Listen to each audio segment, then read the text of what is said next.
Olá, pessoal! Bem-vindos para mais uma edição do Bet Companhia, um podcast voltado para muita conversa, muito conteúdo, com pessoas que eu gosto, que têm relevância para mim ou para a nossa cidade, para o nosso entorno.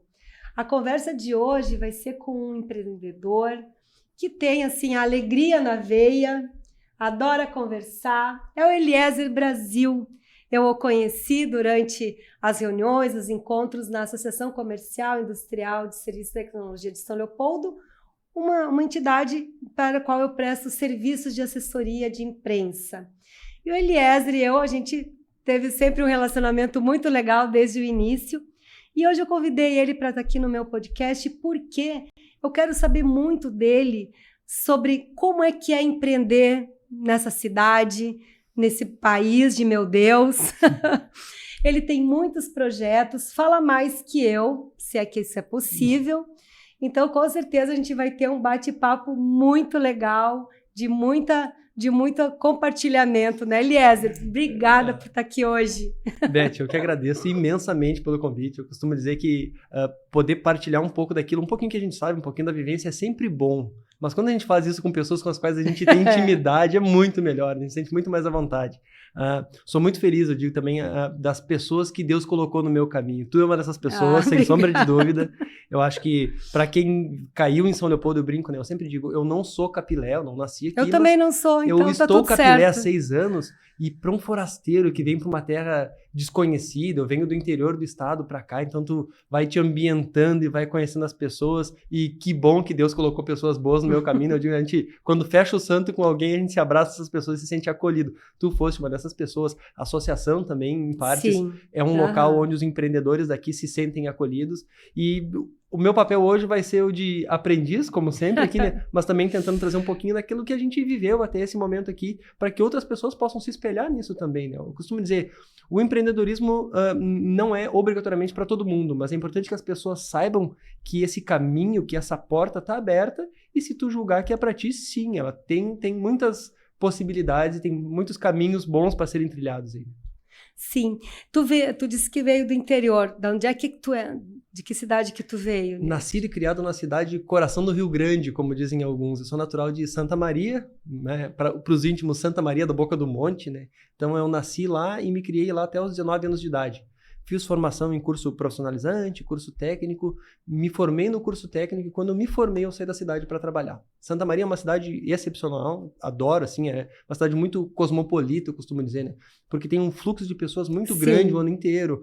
A Universidade Federal foi a primeira universidade federal do interior do país, então vinha gente de Roraima estudar lá tempos atrás, né? E também é um dos maiores polos militares do país, então sempre tem gente entrando e saindo. Eu costumo dizer lá, se tu não fez amizade com a pessoa em 2, 3 meses, daqui a 6 meses vai ter gente nova. Então as pessoas têm que ser ágeis nesse processo de ser cosmopolita, é uma cidade muito boa, mas que na área que eu me formei em específica, era a área industrial, é uma cidade ainda um pouco acanhada. Assim, tem poucas indústrias, não é tão bem desenvolvida nesse sentido. O funcionalismo público é muito forte lá, né? Então, pela questão dos militares, pela questão da própria Universidade Federal, a prefeitura também emprega bastante gente, como toda cidade de interior. E quando eu me formei, então, o caminho foi alçar voo, né? Foi sair da cidade. Né? E a Valência, né, encurtando um pouquinho essa tua trajetória, a Valência é uma empresa focada em energias, em energias renováveis, né? Exato. Esse sempre foi o teu viés, como lá na época de estudante, quando tu fez o curso, Então, ou você viu na energia solar, que foi o início de tudo, a oportunidade de tu empreender? Eu hoje, parando e fazendo uma análise fria um pouco da minha história, eu consigo ver que já haviam sementes plantadas lá atrás, né? Eu me recordo de muito moleque, eu acho que devia ter, sei lá, 10, 12 anos de idade, não muito mais que isso. Eu e um colega meu de aula íamos para os fundos da casa dele, que tinha um pátio enorme, com árvores grandes, e no auge da nossa ignorância, ali, crianças, inocências, né, a gente fundou um clube de ecologia, chamava Ecoclube. Éramos eu e Jaime, meu colega, e a gente fazia coisas que a gente via na televisão, assistia os programas de TV. Nós adorávamos assistir o Repórter Eco, que era um programa que passava na TVE. Achávamos sensacional aquilo. Então, eu já tinha esse viés mais voltado à parte ecológica, ambiental. Sempre gostei muito disso. Depois fiz parte do movimento escoteiro durante um tempo, onde também isso foi aflorado de novo. E depois ingressei na indústria. Na indústria eu trabalhei 15 anos na área metalmecânica, que tinha muito pouco a ver com isso. Mas eu costumo dizer, quando o meu ciclo na área da indústria começou a se encerrar e eu comecei a cogitar a possibilidade de empreender, eu ainda não sabia exatamente o que seria. Certo. Eu brinco que eu chegava em casa e falava pra minha esposa, cara, eu não sei o que vai ser. Se vai ser uma carrocinha de cachorro-quente, se vai ser uma loja de roupa, o que vai ser. E é mais ou menos assim que se inicia um empreendedor, né? Exato. Ele não tem muita noção do que vai fazer. Tu te sente, a gente sente o comichãozinho da coisa, foi picado pelo bichinho do empreendedorismo, mas não tem nem 100% de certeza de tá aí agora. Como é que eu vou botar isso na prática, né? Como é que eu vou resolver isso? E para mim foi quando eu decidi que estava no meu momento de empreender. Eu também costumo dizer, né? Quando tu vais empreender, tu não precisa necessariamente tirar tu uma ideia do completo zero. Ah, eu inventei algo, eu tive uma ideia mirabolante. Cara, se tu conhece alguém que está empreendendo em algo que tu acha que faz sentido, te alia com essa pessoa, te associa com ela. Foi o que eu fiz no meu caso, né? Eu fui propor sociedade para um amigo meu que eu descobri que estava empreendendo na época do início do mercado de energia solar, pelo fato de que eu enxerguei propósito naquilo. Eu peguei aquela história toda do Eliezer lá do Ecoclube, lá de 12 anos de idade. Eu disse, cara, é um negócio, que é o que eu quero ter, é uma empresa, e é uma empresa que trabalha com coisas que fazem muito sentido para mim. Então eu consegui encontrar o meu propósito numa empresa que naquele momento nem minha era. E no caso, o teu sócio já trabalhava nesse segmento. A empresa tinha acabado de ser fundada. Na verdade, as afinidades rolaram porque ele era colega de trabalho da minha esposa e a gente se conhecia de amigos de final de semana, de festas em comum. Mas quando um dia minha esposa voltou para casa e disse, ele saiu da empresa e decidiu abrir uma empresa para ele. Poxa, que legal. Ele teve a coragem de fazer o que eu até então estava pensando em fazer, que era abrir um negócio. Sim. E daí passaram-se alguns dias, ela voltou e disse, e fiquei sabendo que ele abriu um negócio para trabalhar com energia solar. Eu disse, pronto, agora sim. Agora ele ganhou 2 pontos comigo na média, né? Um pela coragem de empreender e outro por empreender em algo que eu enxerguei muito propósito. Que tu estava acreditando. Certo. E daí eu disse, cara, eu tô pensando em empreender também. Esse cara que é meu amigo tá começando um negócio novo. Quem sabe eu vou conversar com ele para a gente somar esforços, então, e tocarmos juntos essa nova empresa, então. Sim. Foi o que eu fiz naquele momento. Que legal. E vocês continuam sócios até hoje? Como é que... Essa história é engraçada. Esse rapaz que foi o meu elo de conexão com a empresa, em algum momento passou num concurso público e decidiu sair dela. Olha só. Então, quando eu propus sociedade, essa história também é muito legal, né? Quando eu propus sociedade, eu recebi o mais redondo não da minha vida, Beth. Sério? Juro. E daí aconteceu o quê? Porque ele não era sócio único nessa empresa, tinha um outro sócio, que até então não sabia quem era, e eles conversaram internamente e ficaram de me dar uma resposta. Quando eles vieram me dar resposta, eles me deram esse não bem redondo, mas me justificaram. E hoje eu vejo que foi a melhor coisa que eles poderiam ter feito por mim. Olha só. Pensa, eu na época, eu ainda sou o mais velho da empresa, né? Então, é uma empresa bastante jovem, eu sou o que tem a maior idade cronológica, costumo dizer, Sim. mental pode ser questionável, mas a idade cronológica maior lá dentro é a minha. E na época eu tinha acabado de casar, tinha um filho que tinha nascido há pouco tempo e tinha uma casa que tinha acabado de comprar financiada em 30 anos. E estaria propondo a sociedade numa empresa que tinha acabado de começar. A empresa acho que tinha 3, 4 meses. E daí eles me devolveram esse não, dizendo, Eliezer, tu seria fenomenal para essa empresa. O teu conhecimento ia agregar, tu é uma pessoa bacana, só que a empresa não vai conseguir bancar as tuas despesas ainda. Então, por isso, a gente prefere prudentemente, mais pensando em ti do que na empresa, te dizer não agora. Olha só. E eu, por ter enxergado muito propósito no negócio, poxa, o cara era meu amigo, eu gostei tanto, eu disse, cara, então vamos fazer o seguinte, se tu precisares de mim para qualquer coisa, me chama que eu quero te ajudar. Eu achei tão legal que mesmo não fazendo parte como sócio, quero contribuir com o que eu puder para esse negócio. Passaram-se um ano e pouquinho disso, eu ajudando conforme podia, sempre que podia eu estava lá. Então eu fiz de tudo um pouco, de trepar em telhado para botar painel, fazer feira, fazer pitch em inglês para um grupo chinês uma vez dentro da Unicinos. Eu brinco, eu não tenho problema nenhum em passar vergonha em idiomas diferentes, para mim também não faz diferença. Já passei vergonha em alguns idiomas diferentes, né? Então eles me chamaram para isso e eu sempre, um pouco cara de pau como sou, cara, fui indo, fui ajudando, fui contribuindo, que quando o Maurício passou num concurso público e decidiu deixar a empresa, o sócio que havia ficado, daí nesse momento nós já nos conhecíamos um pouco mais, um pouco melhor, me disse, Eliezer, seria injusto eu chamar qualquer outra pessoa para assumir a posição do Maurício, a empresa agora já está rodando um pouquinho melhor, se tu quiseres agora ser sócio dessa empresa, talvez seja o momento. E foi quando eu entrei. E o que tu fez nesse período? De 1 ano e pouco. De 1 ano e pouco, eu voltei para a iniciativa privada. Então, eu estava nessa fase de transição, eu acabei arrumando, acho que trabalhei talvez em mais 1 ou 2 lugares ainda, antes disso. Quando eu recebi a proposta para ser sócio da Valência, e ainda quando sócio da Valência, eu me mantive no meu emprego durante um tempo. Claro, para também fazer um colchãozinho ali para... E quando eu julguei que era pertinente, aí sim, eu abandonei meu emprego CLT para me dedicar 100% à empresa. Que legal. Mas foi uma jornada muito legal, assim, porque eles puderam, a empresa em si, né, me conhecer, ver o quanto eu estava disposto a atuar nessa causa, assim. Eu também pude me alinhar cada vez mais com os valores da empresa. E quando me chamaram para ser sócio, meio que foi só, ok. Meio que tu quase que só continuou fazendo o que tu já está fazendo, que é contribuindo e ajudando, agora um pouco mais, mas agora quanto sócio da empresa. Então a Valência hoje está consolidada como uma empresa que atua na área de energia, soluções de energia, né? Não é só energia solar, vocês trabalham em várias frentes hoje, né? Exato. Nós atuamos muito forte quando o mercado surgiu, em 2016, e eu costumo dizer que era um mercado que nos sugava muita energia, porque a energia solar cresceu muito, muito rápido e a gente quase não conseguia fazer outras coisas. Sim, deu um boom. Exato. Até há 4 anos atrás, agora deu uma... Totalmente. Nos últimos 2 anos o mercado deu uma estabilizada. A gente vinha no mercado que crescia, Beth, 400% ao ano. Era um crescimento insustentável. Então a gente imaginava que haveria um momento onde haveria um platô e esse mercado ia se estabilizar. Isso já aconteceu, ainda está acontecendo. E com esse platô do mercado a gente pode, então tá, ok, então agora a gente pode efetivamente pegar aquilo que é o nosso portfólio completo e começar a aplicar ele cada vez mais. Então, daí, 2016 foi fundada a empresa, 19, por exemplo, nós nos associamos na ABVE, que é a Associação Brasileira do Veículo Elétrico. Então, a gente também tem uma Numa época que estava engatinhando e agora exato. Agora começou a... Quando pouco se ouvia falar em inflar carros a bolha, elétricos. né? Exato. Se ouvia falar, a Tesla tem um carro elétrico. Eu comentei esses dias com os rapazes que quando a gente estava na rua e passava um carro elétrico, era um evento, todo mundo corria para a janela, olha ali, passou um carro. Hoje em dia, né, a cada 3 carros que passa, o quarto, se bobear, já é elétrico. Então, esse mercado ainda está em franco crescimento e nós, lá, 2019, nos posicionamos porque a gente já entendia que fazia parte do nosso portfólio. Então, a gente pôde ir agora explorando mais essas opções.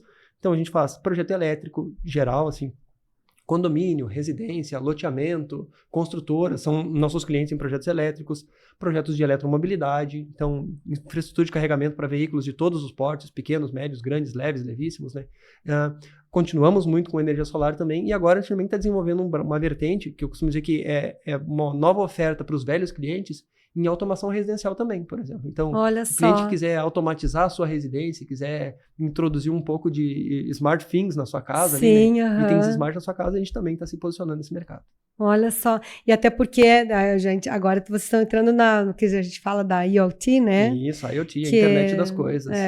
Comentei nessa semana, eu digo, há tempos atrás eu vi uma manchete dizendo que haveria uma geladeira com IoT. Por que uma geladeira tem que ter internet das coisas? Hoje em dia eu fico pensando, por que não?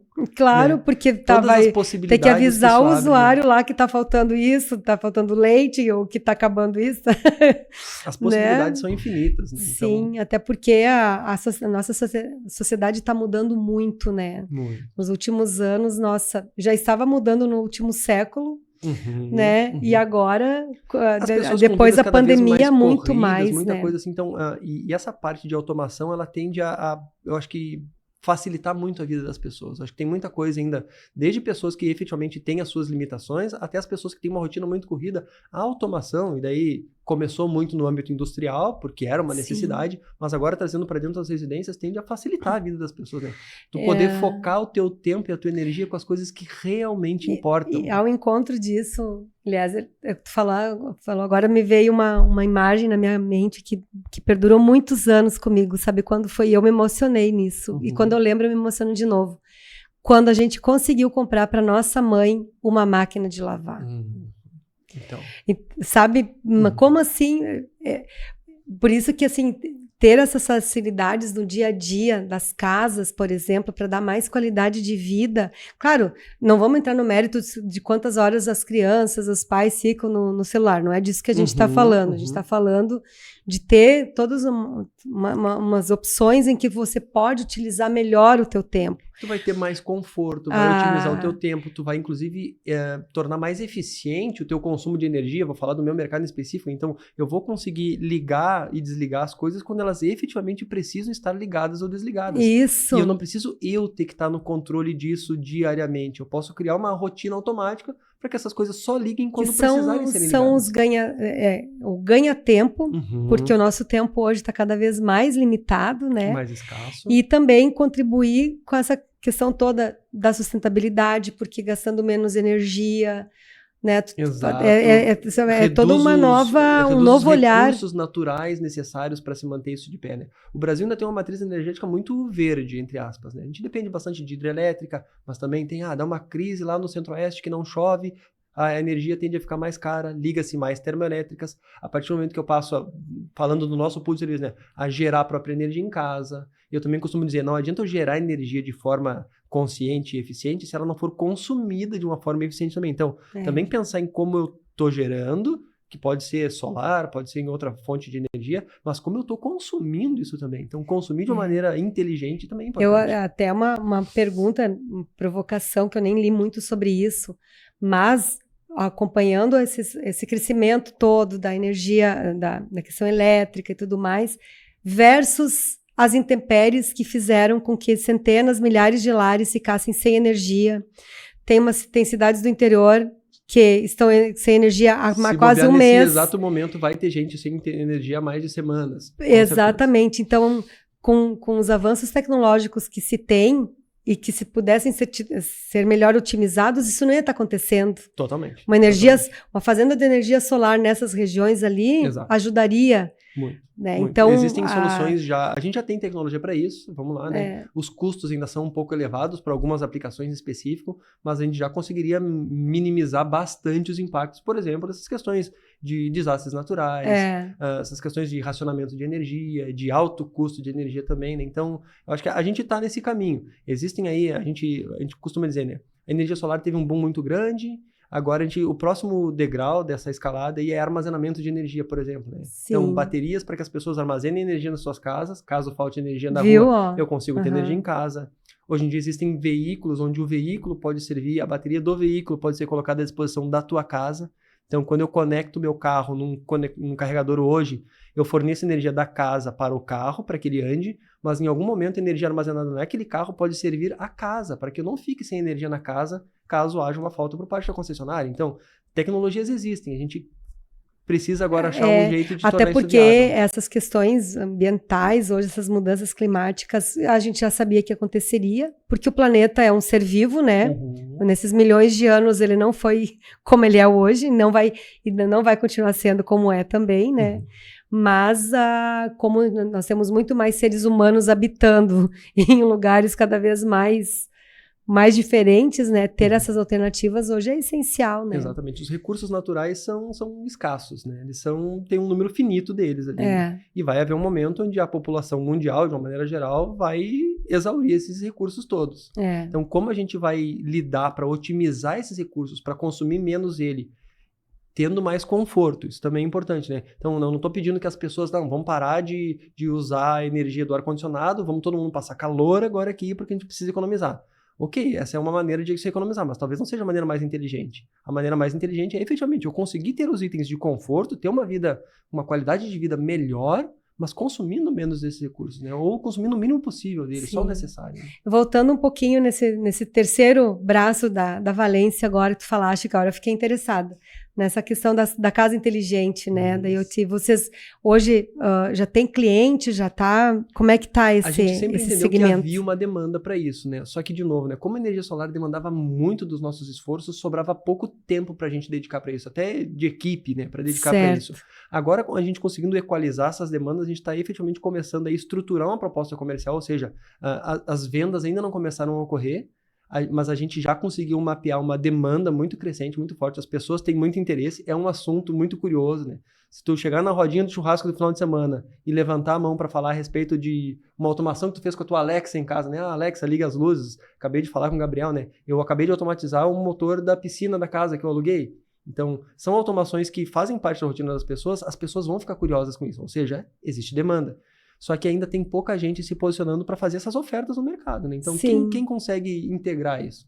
Tem a gente costuma dizer, né? Tem o early adopter, que é aquele cara que é o primeiro que vai querer ter, aquele cara que é o entusiasta, onde ele mesmo vai fazer na casa dele, mas tem um número muito grande de pessoas que vai querer comprar essa solução, que vai querer integrar essa solução na nossa casa e simplesmente que ela funcione. Então, nós, quanto empresa, nosso papel vai ser esse, né? Pegar essas pessoas que querem investir nisso, que querem melhorar essa eficiência, essa qualidade de vida e aplicar isso na casa E delas. aqui em São Leopoldo tem alguns Os primeiros testes já estão sendo feitos, tá? Eu sou uma das cobaias da minha própria empresa, acabei Sim. de falar pro Gabriel, né? Automatizei um motor de piscina, tem outras coisas que eu estou automatizando em casa, mas a gente já está estruturando essas ofertas justamente para isso.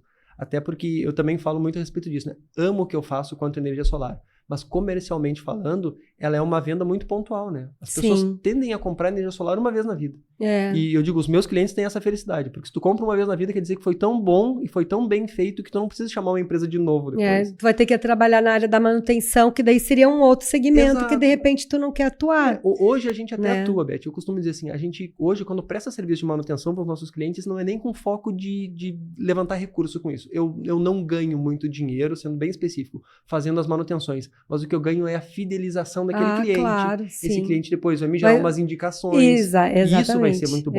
Mas então eu presto esse serviço, porque eu costumo dizer também, né? O cliente não tem obrigação de ser especialista em energia solar. Claro nenhuma. Que não. Eu sou especialista. Então, quem vai ajudar a manutenia, a cuidar disso, a garantir que o recurso investido vai ter o retorno sou eu ao longo dessa jornada. Tanto que a gente, desde o início, também sempre se preocupou com isso. Então, nós instalamos uma usina de energia solar e a gente não vira as costas para o cliente, vai para o próximo. Claro. Durante um ano inteiro, a gente fica monitorando aquele cliente, ele recebendo relatórios mensais. No final desse um ano, ele recebe um relatório de como é que foi esse ano e aí ele passa a operar a usina. Até porque, né, Eliezer, a gente sabe que houve muitas empresas que meio que deturparam esse mercado. Nem vamos entrar muito nesse assunto. Mas a gente sabe que quando tem uma bolha, tem um boom, tem espaço para todo mundo, para quem é muito bom e quem não é tão bom e deixa na mão. E aí é uma reputação que o setor levou muito tempo para conquistar, ele fica combalido. Mas, assim, uma manutenção bacana. E mudando um pouquinho, assim, ó, além da Valência, então, já consolidada no mercado como uma empresa de soluções na área de energia, né? Exato. Tu também está empreendendo numa outra área que a gente está acompanhando, para quem... Vocês têm que acompanhar, gente, é muito engraçado. O Eliezer decidiu ter uma livraria. Em pleno Fala século XXI, 2023. Exatamente. 2023 foi quando começaram as tratativas, agora 2024 efetivamente tirando do papel, né? O ano em que o foguete está dando ré, o cara decide empreender com livros, né? É um mercado que a gente decaiu muito nos últimos anos, a compra online vem muito forte, mas, de novo, né? Também não é só a livraria, eu decidi aliar essa livraria, papelaria ali com um café. E também, eu costumo dizer, né? Eu acho que mais importante do que saber o que tu vai fazer é saber o porquê tu vai fazer. É o propósito que a gente fala, né? Então, agora a Valência completou 7 anos, em 21/12 do ano passado, e na mesma data eu peguei as chaves do prédio onde eu vou estar abrindo agora. Daqui a uns poucos dias vai estar efetivamente aberta a operação comercial de uma cafeteria e livraria. Então, isso veio do bichinho do empreendedorismo, depois que pica, tu passa a ser um observador de tudo, né? As oportunidades não passam em branco na tua frente, tu começa a ver as oportunidades. Cara, eu acho que tem mercado para isso, eu acho que esse ponto comercial é relevante para isso, eu acho que eu conseguiria agregar alguma coisa nessa região em função disso. E foi em função dessa observação, em partes, e também da junção de 3 paixões, né? Lá em casa nós somos 3, eu, Liesse, minha esposa, Arthur, meu filho, cada um com uma paixão distinta, e esse negócio veio meio para juntar as 3 paixões num negócio só. Eu amo servir, eu brinco, né? Minha linguagem do amor é servir, né? Então, trabalhar com alimentação era algo que eu sempre achei muito legal. A minha esposa é um rato de papelaria, ela ama itens de escritório, caneta, borrachinha, bloquinhos, cadernos, e o meu filho é um apaixonado e inveterado por livros. Então, ele, 7 anos de idade, é um devorador de enciclopédias. Né? Olha só. Então, ele ama. Então, cara, eu acho que o café cairia bem, a gente conseguiu achar um ponto comercial muito legal, onde eu acho que estaria fazendo falta para a cidade de São Leopoldo, e eu sempre gostei de livros, eu acho que café e livros combinam bem. Combina. Então, a gente está próximo de uma A gente escola. tem até alguns exemplos aqui na cidade disso, muito. Então é muito legal essa conexão. Essa São conexão, duas coisas que falam assim. muito bem. Né? E a gente está muito próximo de uma escola, eu fui no trajeto levando meu filho a pé da minha casa até a escola, eu vislumbrei um local que eu acho que poderia ser, e está saindo do papel. E está saindo a Gutenberg, a cafeteria e livraria que está saindo do papel. Eu amo esse nome. Conversando um tempo atrás com o Eliezer, Gutenberg é muito legal, porque junta o Gutenberg, que é o, né, imprimiu a primeira Bíblia, né, a lá em 1500. Né, no jornalismo ele é o nosso mentor, porque ele ajudou a imprimir, né? E também Guten, porque Guten é bom em alemão, né? E estamos numa cidade alemã, bicentenário, né? Então Casou tudo tudo. foi meio de caso pensado, Beth. Assim, eu também digo, eu, apesar de não ser capilé, né, eu me reconectei com São Leopoldo porque, vamos lá, eu sou um entusiasta em genealogia, comecei a pesquisar sobre minha árvore genealógica, um belo dia descobri que o parente mais longevo que eu conseguia ter conexão da minha esposa, que tem sobrenome alemão, era nascido em São Leopoldo. Eu brinco que a sensação que eu tenho é que eu viajei o mundo inteiro para voltar para o mesmo lugar de onde a gente já havia saído. Mas a espiritualidade explica. E essa conexão com São Leopoldo me fez me reacender essa curiosidade, esse gosto pelas minhas origens germânicas. São Leopoldo é berço da colonização alemã. O meu filho estuda numa escola de matriz luterana. Vivendo isso diariamente, eu disse, cara, eu quero abrir um café e eu quero que tenha esse tipo de conexão e identidade também. E a gente queria isso. Então eu quero poder homenagear essa origem germânica, talvez enaltecendo o nome de um grande alemão. Na época ainda nem chamava Alemanha, mas fazia parte do território que hoje está na Alemanha, que era o Gutenberg. Cara, acho que Guten é bom, Berg quer dizer morro. Isso. Nós estamos na linha limítrofe de um bairro chamado Morro do Espelho, aqui em São Leopoldo, que as minhas referências, né, chamava Spiegelberg, segundo os alemães. Então eu estou abrindo a Gutenberg no que era o Spiegelberg. Isso mesmo. Numa quadra de uma escola luterana. Então as coisas se conectaram e a gente fez questão de trazer isso para dentro. Como é que tu vai fazer a gestão do tempo? O nosso, para quem é empreendedor, uma das grandes dores, depois da dor financeira, né? Opa. É a gestão do tempo. Como é que tu vai fazer Porque tu tens ainda um filho pequeno, que exige bastante atenção pela idade, né, e tudo mais. Como é que tu vai fazer Como é que tu vai unir agora então os dois CNPJs e sendo um único CPF? Eu vou te dizer que o grande provocador disso, talvez eu não tenha nem falado presencialmente para ele ainda, mas já para algumas pessoas mais próximas eu comentei, foi o Zig. Nós apresentamos um podcast pela Assist um tempo atrás aqui, e um dos entrevistados foi o Siegfried Koelm, né, sócio proprietário da SKA dentro do Tecnocinos, e na entrevista com ele eu me lembro de ter perguntado, recebemos ali, né, o currículo do Zig, que nem eu brinquei, né, no dia, eu disse, poxa, olha aqui, quantas empresas ele tem no nome dele, né, eu disse, Zig, como é ser homem por trás de 10 CNPJs? E ele me disse, não são 10, são 18, é que não cabiam todos na lista. Nesse momento eu tive um ponto de inflexão que eu disse, poxa vida, eu tenho uma empresa hoje, ok? Ela dá o trabalho que dá, a gente sabe todos os envolvimentos que uma empresa exige, né? Tu falaste antes, né? A dificuldade financeira sempre acompanha. Eu costumo dizer que quem gosta de esportes radicais e quer ter adrenalina no sangue, abre um CNPJ. Né? Isso aí. Então, cara, abrir uma empresa tá com adrenalina no sangue todos os dias. Depois da parte financeira, tem a parte regulatória também, né? Porque empreender no Brasil não é fácil, as regras são muitas e vastas, né, e às vezes mudam ao sabor do vento. Então a parte regulatória também é um pouco complexa, mas eu fiquei pensando, cara, se eu hoje estou tendo alguma dificuldade, estou achando que está difícil cuidar de uma empresa só, tem um cara sentado na minha frente e ele tem 18 empresas, ele tem participação societária em 18 empresas. Juro pra ti, foi um momento onde eu disse, não, pera lá, se ele consegue com 18, com 2 eu tenho que conseguir. Eu preciso me organizar e fazer esse negócio dar certo.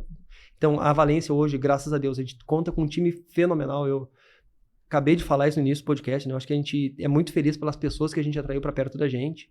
Meu sócio Wagner também fala, né? A gente atrai para perto da gente pessoas que vibram na mesma frequência. Então, a gente conseguiu construir um time fenomenal lá dentro da Valência. Eu hoje atuo na gestão, eu mais meus 2 sócios. Então, hoje somos eu, Wagner e Thiago cuidando da Valência. Temos um time trabalhando com a gente. Então, eu vou, tanto me perguntava assim, tu vais abandonar um negócio para abrir outro? Não é a intenção. Não quero desvestir um santo para vestir outro.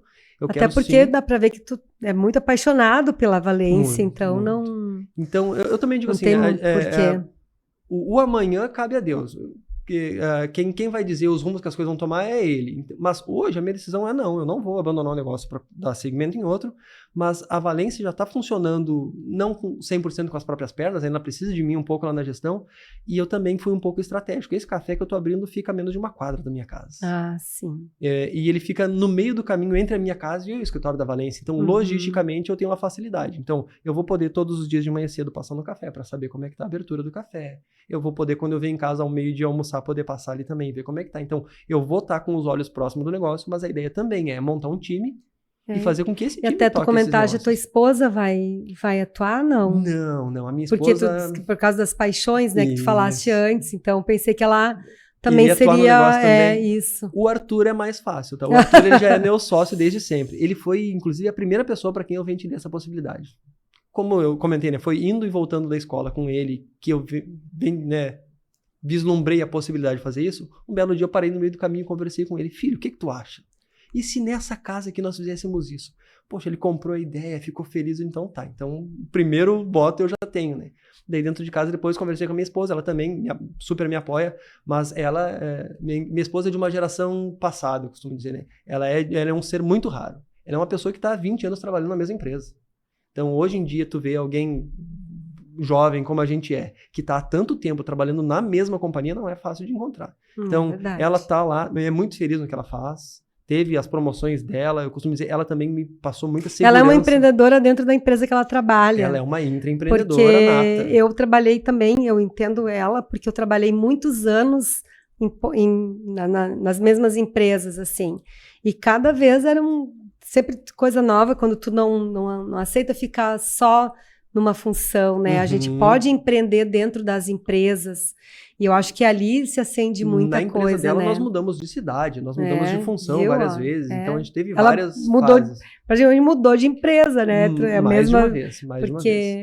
E assim, nosso tempo tá meio que indo, Eliezer. Então, vai conseguir administrar o teu tempo, porque aqui no Off the Record, o Eliezer falou que ele tem hiperatividade, gente. Então, a gente conhece muita gente, pessoas imperativas, então consegue fazer, sim, bastante coisas.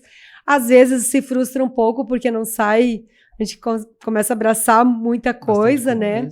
E aí que entra a próxima pergunta também. Além de empresário, porque o que eu aprendi uma vez é assim, nós não somos pequenos empresários, nós somos empresários com negócios de pequeno porte. Então, nós somos empresários no mesmo patamar de um grande... porque nós temos CNPJs também. Mas, além de, então, empreender, estar desenvolvendo as empresas dele, o Eliezer também hoje tem uma ação forte no associativismo. Apesar de jovem, né? Apesar não, sendo jovem, que coisa boa, tá trazendo um olhar novo. Oxigenando, como oxigenando, alguns falam, né? A Associação Comercial, que é uma entidade centenária já, que coisa boa, que também muito sólida aqui na nossa cidade, na nossa região. E como é que está sendo você atuar no associativismo? Tu já atuou, tu falou lá no início que a Valência se associou a uma entidade em nível nacional na área veicular, né? Mas isso eu acho que é uma coisa. Não é tão associativismo lá. São coisas diferentes, são coisas completamente diferentes. Eu acho que quando a gente começou a empresa logo no início, teve 3 movimentos muito acertados que foram feitos. Assim. Eu acho que nós éramos jovens, entendíamos desse nosso momento de maturidade de negócio, e disse, cara, beleza, maturidade administrativa não é um tipo de item que eu compro na prateleira e levo para casa, eu preciso adquirir isso. E a melhor maneira de adquirir é eu estando perto de pessoas que já fazem isso há mais tempo. Então, nós fizemos alguns movimentos muito acertados. Assim. O primeiro deles foi, nós participamos de um processo de seleção, né, de triagem e incubação dentro do Tecnocinos. Nós fomos, durante 4 anos, uma empresa que fez parte da incubadora tecnológica ali no Tecnocinos, da Unitec. Sim. E isso nos trouxe um aprendizado muito bom, nos trouxe um networking muito bom. O segundo movimento que foi feito foi em direção ao Sebrae. Na época, o Sebrae tinha um grupo focal de empresas do óleo e gás, e que acabou em algum momento decaindo, em função da Operação Lava Jato, o óleo e gás foi um mercado que caiu um pouco, e eles estavam olhando para esse mercado de energia solar. E criou-se um grupo chamado Energia Mais, do qual a gente faz parte até hoje. Também foi um grupo onde a gente pôde juntar stakeholders de um mesmo ramo de atuação para trocar figurinha, para aprender junto.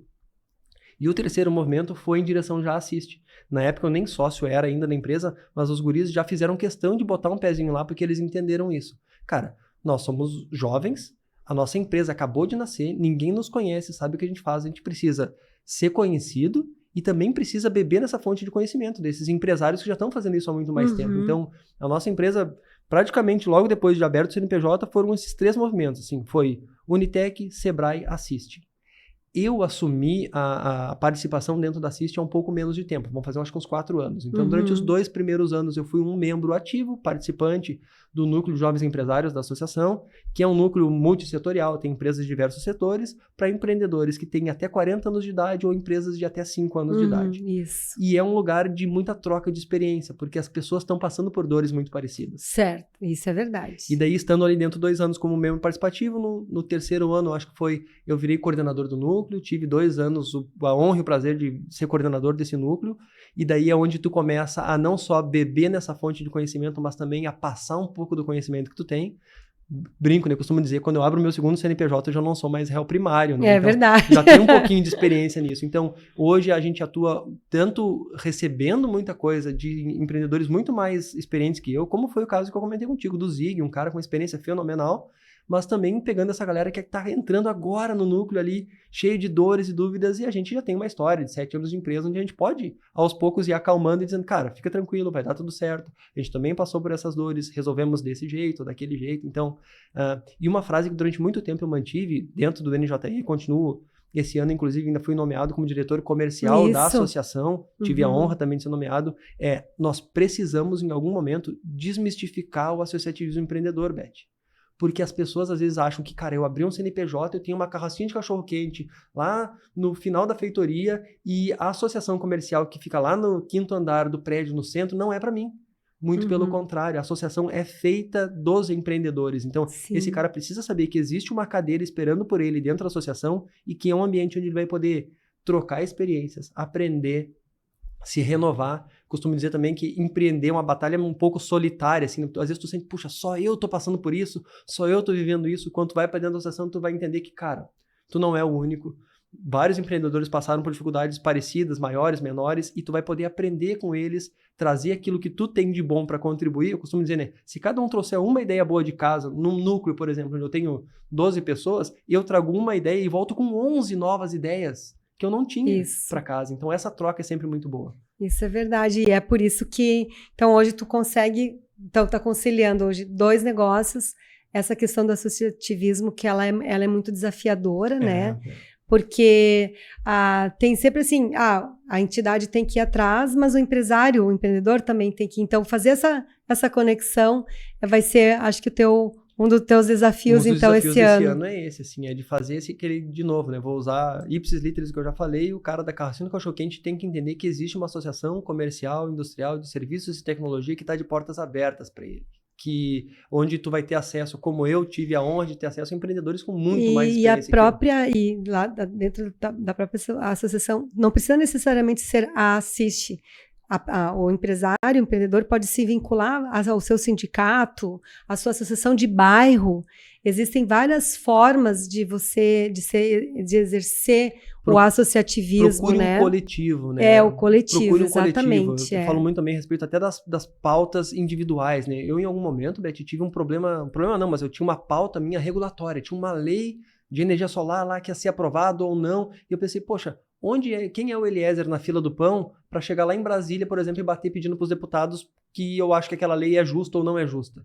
Quando eu faço parte de uma associação, não é mais o Eliezer que está falando.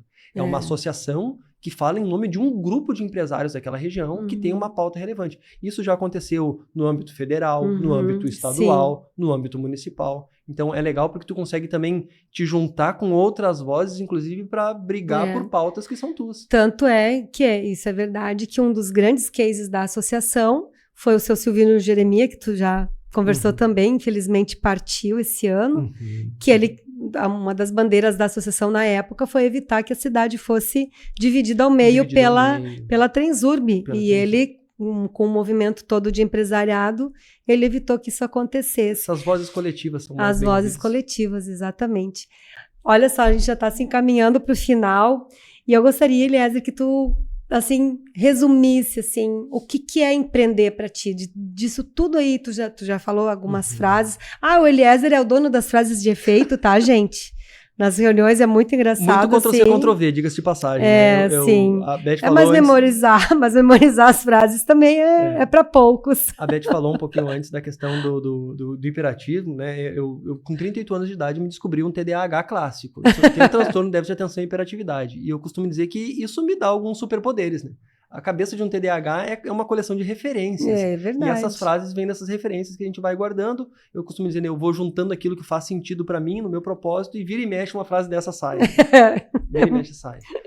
Tu falaste com relação a empreender, Beth. Eu não tenho nenhuma frase pronta para isso, mas eu acho que assim, empreender é para mim, hoje, Eliezer, independente de qual negócio seja, tendo 1, tendo 2 ou tendo 18 como o Zig, é uma maneira que tu tem de colocar o teu propósito a serviço do outro e conseguir ser rentabilizado por isso também, né? Tu conseguir... É muito bom quando tu consegue entender que tu tá contribuindo positivamente para alguém, para a sociedade, para uma causa, e que isso traz prosperidade para ti também. Cara, eu hoje tenho orgulho em dizer que eu pago os meus boletos lá em casa, que eu crio meu filho, que eu tenho a minha família, e que Deus me dê cada vez mais prosperidade para transbordar prosperidade na vida de outras pessoas, e que isso venha através de algo que eu sei que eu estou levando algo positivo para os meus clientes. Sim. Então, quando eu entro na casa de um cliente para mudar a rotina deles com energia solar, por exemplo, reduzir as despesas daquele cara com energia solar, eu me sinto muito feliz em conseguir estar fazendo algo positivo para ele e que para mim é bom também. Até assim, ó, tu falaste várias vezes do carrinho da pipoca.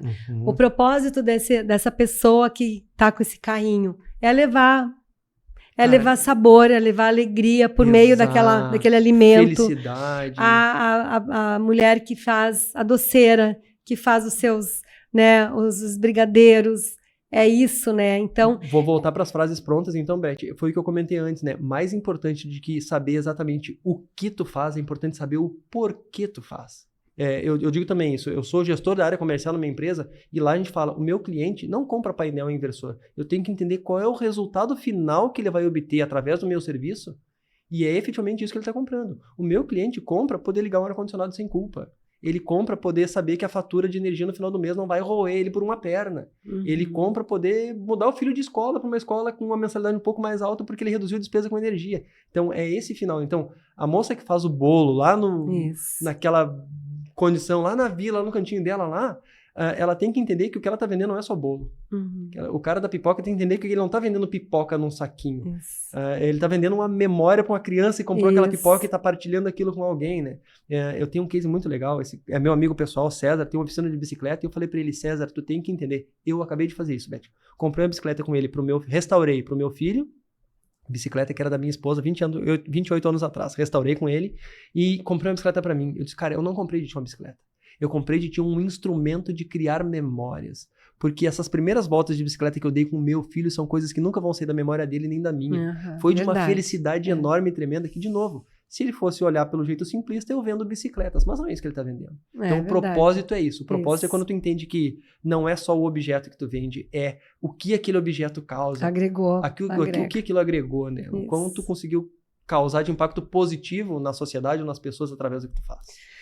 Então, gente, com essa explicação linda, então a gente tem um pequeno resumo do que é empreender, apesar de todas as dificuldades. Quem está nos ouvindo deve saber muito bem. E com isso a gente vai encerrando mais um episódio do podcast Beth e Companhia. Espero que vocês tenham gostado, que vocês comentem, compartilhem e também enviem sugestões para que esse canal fique cada vez melhor. Muito obrigada e até a próxima!